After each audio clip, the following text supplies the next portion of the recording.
Boker Tov Chavrim, I'm Stephen Ben-Nun. You're watching Israeli News Live in a very serious, tense standoff between Pakistan and India. A new round of violence between the two nations. Both nations have downed each other's planes over the last 12 hours. Pakistan claiming to have shot down two of its planes. NBC News is showing some of this right here. In their own broadcast there, showing that they had actually the wreckage of one of the planes that had been downed by the Pakistani government there. And of course, not only do they show the wreckage to prove that they shot the plane down, we also have the pilot himself that was captured out of the, of course, there were, like I said, there were two planes that were downed. One of the pilots died, which, as you can see, they're taking away one of the pilots that had died in that particular plane there.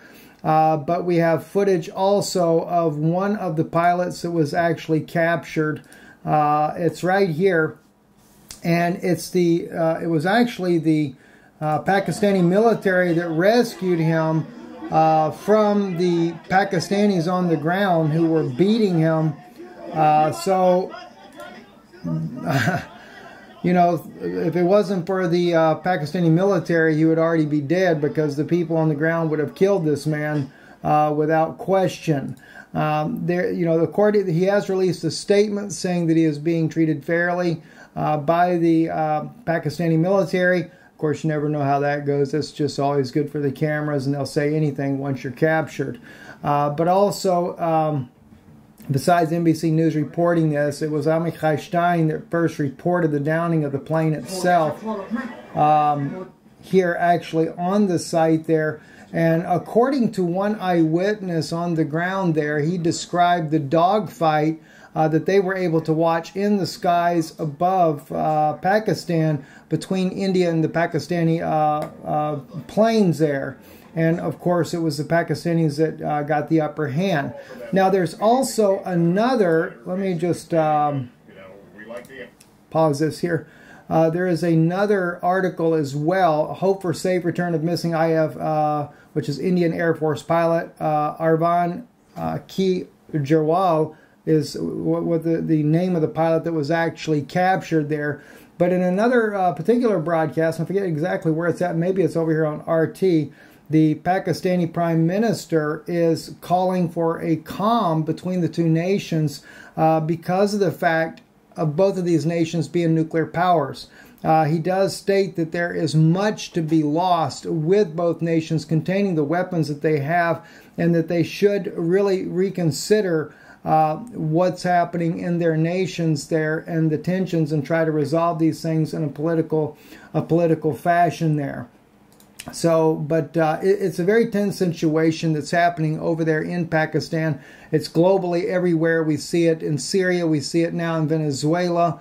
And we will be going a little bit back to Venezuela maybe tomorrow. But I'll be going more into the crimes also that Maduro has committed against his own people, as well as reviewing the sanctions that the U.S. has placed on this nation all the way back as early as 2009, that has helped contribute to the demise of the Venezuelan economy, and, of course, the plight that the Venezuelan people are now suffering as a result of that. Also, there's another big thing coming out here. In fact, it's coming out right now as we speak. I did not even realize the time had got there. Cohen is expected to tell Congress. Let me just see if we can pull this up. The live Congress hearing. Live Congress hearing with Cohen. Maybe we can actually catch this live. Yes, live right now. Let's just see if we can catch what's being stated here. He's allegedly going to put a bombshell on Trump and what he actually knows, what is going on there. So we're kind of waiting to see that as well. We know that Michael Cohen is going to testify that Donald Trump was working on a skyscraper situation there.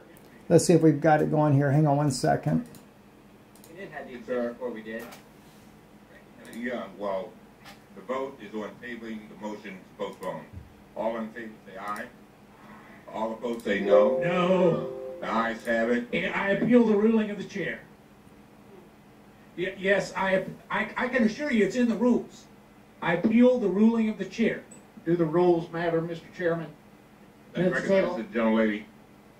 Move to waive the rules. There's a motion to Move table. to table. Seems they're trying to postpone the hearing. That's Congressman Elijah Cummings there at the microphone.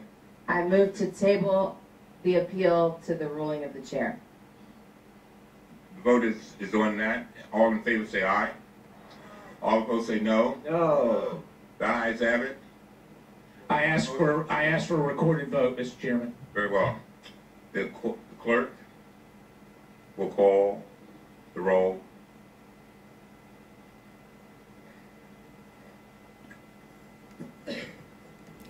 Waiting to see what's going to happen here. Yes. Mr. Cummings votes yes. Ms. Maloney? Ms. Maloney votes yes. Ms. Norton? Ms. Norton votes yes. Mr. Clay? Mr. Clay votes yes. Mr. Lynch? Mr. Lynch votes yes. Mr. Cooper? Aye. Mr. Cooper votes yes. Mr. Connolly? Aye. Mr. Connolly votes yes. Mr. All right, so they're going through the roll call of the 42 members of this committee. It's starting off, Jake, pretty contentious, and I suspect this is only just beginning.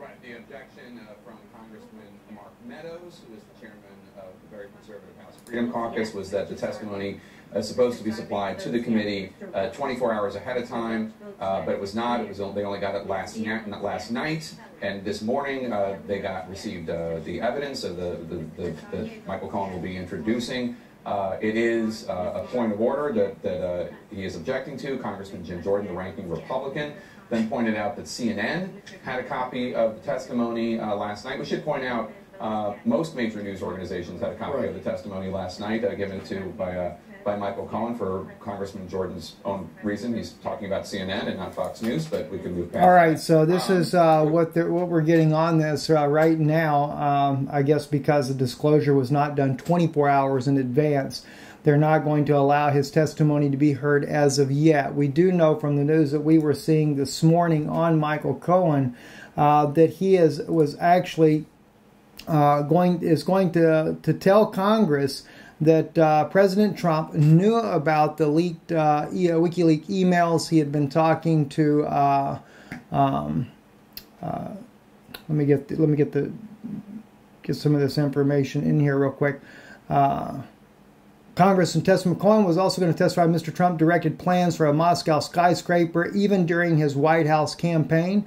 According to the prepared testimony, Cohen will brand Mr. Trump as a racist and a con man and a cheat. Mr. Trump hit back he is lying in order to reduce his prison time. And of course, Trump also is saying that that Michael Cohen is only one of many of the lawyers that he had working for him.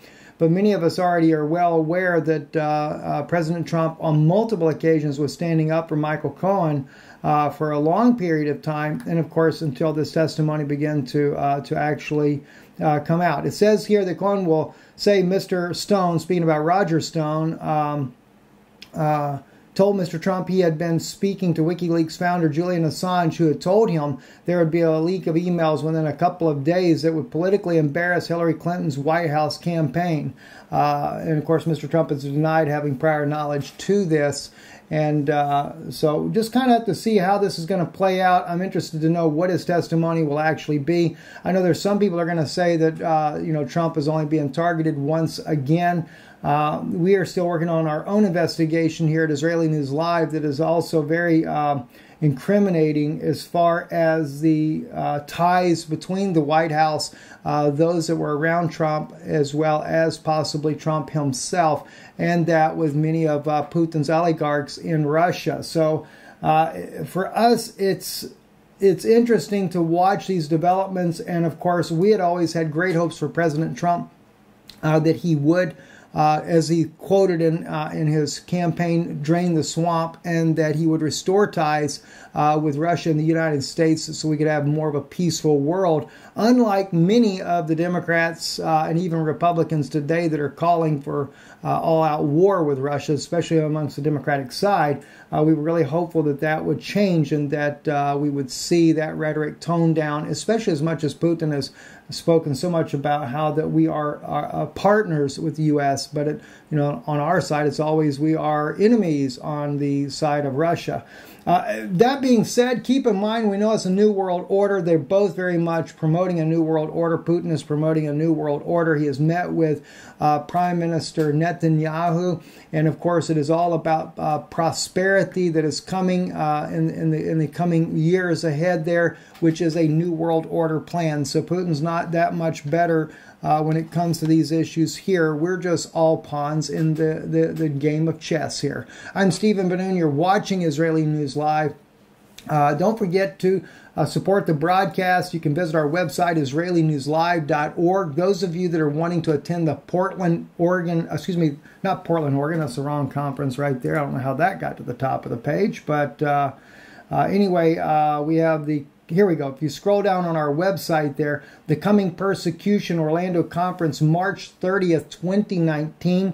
Myself, my wife, and Dr. Stephen Pidgeon will all be speaking in this one-day conference there. As you scroll into the article, you'll see we have been unable to set up ticketing system this time around, so we have decided to use the same format as our last Orlando conference. The cost is $50 per person. You can click on the donation tab, which is just to the right side of your page there. You can make a donation, print your donation receipt out, but we will also see your name. If you've got more than one person, please let us know it's you, your wife attending, or whatever the case may be. If you have a larger group, then the tickets are $45 each for those groups that are over 3. So at any rate there, but make sure you put in your description it's for the Orlando conference, because there are those that are supporting the ministry. They could give the exact same amount. They might donate $50 to the ministry, and we would have no idea. We have limited seating at this conference, 150 people, and we do intend to max out on this. You will more than likely be able to buy tickets at the door, but that will probably be very limited. So we do need to kind of know that in advance as well. If you're planning on buying tickets at the door, at least leave us a comment on our website. You're not purchasing online, but you will purchase at the door. And then that way we can respond to your comment here, and that would reserve your seat as well. The tickets are non-refundable. So even though it's a donation, it is non-refundable, because in order to secure the size that we have to have a certain number that is willing to come, and that's why we do what we do. So we have to do this as a non-refundable donation. So I apologize for any inconvenience on that, but we have announced that from the beginning. Anyway, blessings to you for watching tonight, 9 p.m. Eastern. Steve and Yana chat. You're not going to want to miss it. We're going to be going into a new subject this evening, and we're going to have a very special guest later this week, a shocking guest, I should say. Anyway, 9 p.m. live here, Steve and Yana chat. Keep in mind, we could run as early as 8 p.m. Eastern. So those of you that like to tune in live, we're trying to determine the best time to set this up. I'm thinking 8 p.m. Eastern is a little better than 9, but so we're still working on that issue. Erev Tov, or Boker Tov.